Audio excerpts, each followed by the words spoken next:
Kelsey, and today I'm going to be talking about why your new website needs SEO. I'm going to be going over 3 top reasons. So I actually manage all of the website builds here at WIT, so I know firsthand that building a new website is such a great decision that you can make for your business, especially home service companies. Your website really does act as your storefront.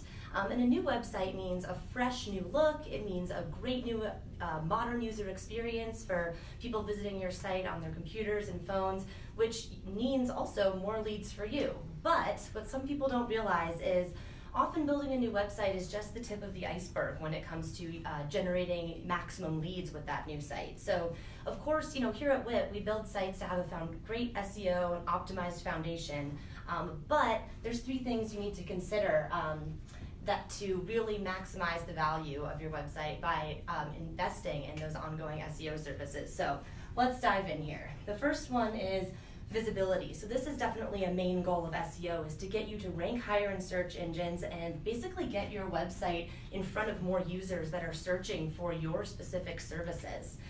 This also includes managing your GMB, or Google My Business listing, which is that little card that shows up on the side of Google search results when people are searching for things related to your business.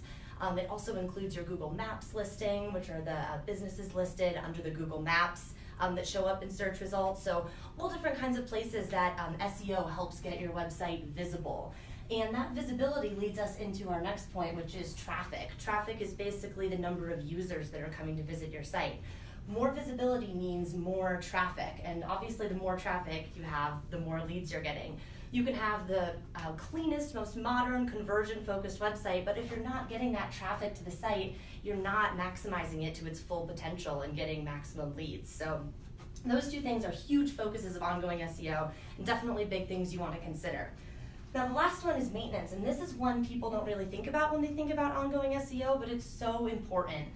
The reality of websites is sometimes they break. It's inevitable, and most of the time it's things out of our control, like software updates, browser updates, plugin incompatibilities, and you want to make sure that you have a team managing and monitoring your website that are constantly looking for those small issues, fixing them, getting ahead of them before they become bigger problems that can really affect your business. So yep, those are 3 top reasons why you should definitely consider ongoing SEO for your new website. Remember, SEO results don't happen overnight, but it's definitely worth investing in the long run to maximize your digital marketing strategy. So thanks for joining us today. If you have any questions about building a new website, SEO, or how those 2 work together, feel free to drop me a comment, and have an awesome Wednesday.